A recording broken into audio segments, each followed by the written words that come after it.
చూడొచ్చు అంతా కూడా చేరుకుంటున్నారు. ఇవాళ కోమటిరెడ్డి రాజగోపాల్ రెడ్డి స్వగ్రామం మొత్తం బ్రాహ్మణ వెల్లంలా ప్రాజెక్టును మరి కాసేపట్లో సీఎం రేవంత్ రెడ్డి ప్రారంభించినారు. ఈ ప్రాంత ప్రజల చిరకాల వాంఛ అని చెప్పవచ్చు. అంతా కూడా 1,00,000 ఎకరాలకు సాగునీరు అందించేటువంటి ప్రాజెక్టు కావడంతో కూడా మొత్తం హర్షేత్ర ఎక్కువైనటువంటి పరిస్థితి కనిపిస్తుంది.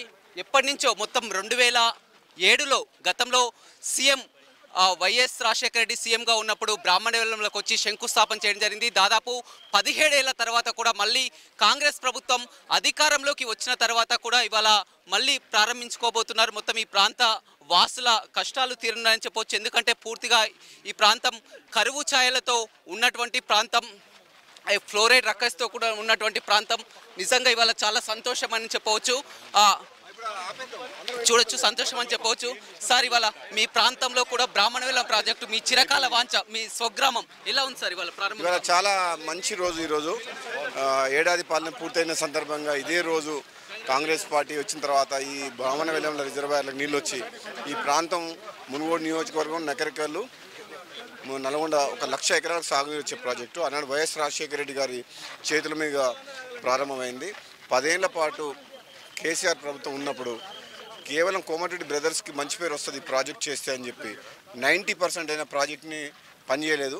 కానీ కాంగ్రెస్ వచ్చిన తర్వాత మళ్ళీ ఈ ప్రాజెక్ట్ని కంప్లీట్ చేసి ఈ ప్రాంత ప్రజలకు న్యాయం చేయాలని చెప్పి ఈరోజు మన ముఖ్యమంత్రి రేవంత్ రెడ్డి గారి చేతుల మీదుగా వాటర్ వదిలిపెట్టడం జరుగుతుంది. సార్, ఇవాళ మీ స్వగ్రామం మొత్తం కూడా నకరికల్ నియోజకవర్గ ప్రజలంతా కూడా బ్రాహ్మణ వెల్లంలో అనగానే కోమటిరెడ్డి బ్రదర్స్ గుర్తొస్తారు. ఇవాళ మంత్రిగా కోమటిరెడ్డి వెంకటరెడ్డి మీరు ఉన్నారు కూడా. మొత్తం ఈ ప్రాంత చిరకాల వాంఛ నెరవేరబోతుంది సంవత్సర పాలన తర్వాత. ఎలా ఉంది? ఇది చాలా సంతోషం ఈరోజు. ఎందుకంటే ఆనాడు రాజశేఖర రెడ్డి గారు ముఖ్యమంత్రిగా ఉన్నప్పుడు కోమటిరెడ్డి వెంకటరెడ్డి గారు చాలా వెంటపడి ఈ మునుగోడు నకరికల్ నల్గొండ నియోజకవర్గం 1,00,000 ఎకరాలకి ఇది సాగునీరు, ఈ ప్రాంతము చాలా వెనుకబడి ఉంది, ఇక్కడ డ్రై ఉన్నది, ఇక్కడ వర్షాలు లేవని చెప్పి రైతులను దృష్టిలో పెట్టుకొని రాజశేఖర రెడ్డి గారి చేతుల మీద ఈ ప్రాజెక్ట్ని కోమటిరెడ్డి వెంకటరెడ్డి గారు సాధించారు.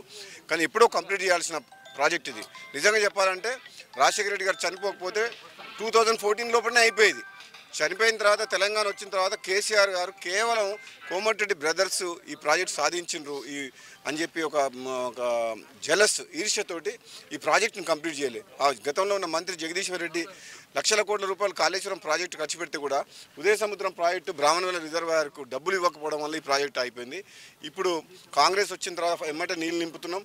రాబోయే రోజులలో ఒక 1 ఇయర్ లోపల ఈ ప్రాంతంలో కాలువలు కంప్లీట్ చేసి 1,00,000 ఎకరాలకు సాగునించే బాధ్యత ఈ కాంగ్రెస్ పార్టీది, మా అందరిది. పూర్తిగా కరువు చేయాలి సార్. మీ ప్రాంతంలో మీ తోటలో కూడా బోర్లు వేసినటువంటి పరిస్థితి, అదేవిధంగా పక్కనే నార్కట్పల్లి మండలంలో కూడా ఫ్లోరైడ్ లాంటి ప్రాంతం. ఈ ఏరియా ఇప్పుడు మంచినీరుతో పాటు సాగునీరుతో పాటు మంచినీరు కూడా అందించేటువంటి ఇది నిజంగా ఈ ప్రాంతానికి ఈ వాటర్ వచ్చిందండి. అది కోమటిరెడ్డి వెంకటరెడ్డి గారు వైఎస్ రాజశేఖర రెడ్డి గారిని ఒప్పించి ఈ ప్రాజెక్టుని తీసుకొచ్చింది. ఈ ప్రాంత ప్రజలు ఎప్పటికి కూడా కోమటిరెడ్డి వెంకటరెడ్డి గారు ఈ ఉదయ సముద్రం ప్రాజెక్టు బ్రాహ్మణవెల్ల రిజర్వాయర్ని తీసుకొచ్చినందుకు అందరూ కూడా ఆయనకు కృతజ్ఞత ఉంటుంది. ఎందుకంటే ఇది మామూలు విషయం కాదు. ఎవరు ఊహించలే ఇక్కడ రిజర్వాయర్ వస్తుంది, ఇక్కడ నీళ్ళు వస్తాయని చెప్పి ఎవరు ఊహించలే. ఆనాడు రాజశేఖర రెడ్డి గారిని కోమటిరెడ్డి వెంకటరెడ్డి గారు ఒప్పించి దాదాపు 750 కోట్ల రూపాయలతో ఈ ప్రాజెక్టును సాధించిండ్రు. రాబోయే రోజుల్లో ఇంకొక 400 కోట్లు ఖర్చు పెడితే కాలువలకు రైతులకు భూ నష్టపరిహారం చేసి కంప్లీట్ చేస్తే మునుగోడుతో పాటు నగరికలతో పాటు నల్గొండ కూడా 1,00,000 ఎకరాలు వస్తుంది. తప్పకుండా ఈ ప్రాంత ప్రజలందరికీ కూడా మేలు జరిగే ప్రాజెక్ట్ని రేవంత్ రెడ్డి గారు కాంగ్రెస్ పార్టీ ప్రభుత్వం వచ్చిన తర్వాత ఓపెన్ చేసుకోవడం ఈ ప్రాంత ప్రజల అదృష్టం. Thank you. రాజశేఖర రెడ్డి కూడా ముఖ్యమంత్రి అయినప్పుడు స్వయంగా కోమటిరెడ్డి వెంకటరెడ్డిని మీకు ఏం కావాలి, మంత్రి పదవి కావాలా, ఏం కావాలన్నా కానీ అలా కోమటిరెడ్డి వెంకటరెడ్డి మా ప్రాంత వాసులకు నీరు కావాలి, మాకు ప్రాజెక్టు కావాలని కూడా చెప్పినట్టు. నిజంగా చెప్తున్నాను, మళ్ళీ చెప్తున్నా, ఈ ప్రాజెక్టు సాధించిన ఘనత కోమటిరెడ్డి వెంకటరెడ్డి గారిది. ఈ ప్రాంత ప్రజలు గతంలో ఆయన ఎమ్మెల్యేగా నార్కట్పల్లి చిట్యాల మండలం నగరికల్ కాన్స్టిట్యున్సీకి సంబంధించిన ప్రజలందరూ కూడా ఆయనను వెంట 4 సార్లు ఎమ్మెల్యే గెలిపించారు. అందుకనే ఆయన ఈ ప్రాంత ప్రజలకు సేవ చేయాలని మన రాజశేఖర రెడ్డి గారిని ఒప్పించి నాకు మంత్రి పదవి ఇవ్వకున్నా పర్లేదు ఈ ప్రాజెక్టుని కంప్లీట్ చేయాలని చెప్పి ఆయన పట్టుదలతో సాధించింది.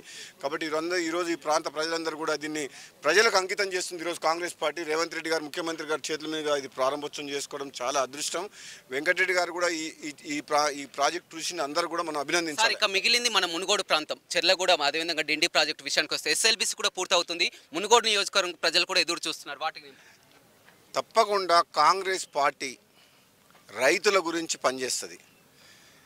గతంలో టీఆర్ఎస్ ప్రభుత్వం మాదిరిగా కాంట్రాక్టర్ల కోసం, కమిషన్ల కోసం కూలిపోయే ప్రాజెక్టులు కాళేశ్వరం ప్రాజెక్టులుగా కాంగ్రెస్ పార్టీ చేయదు.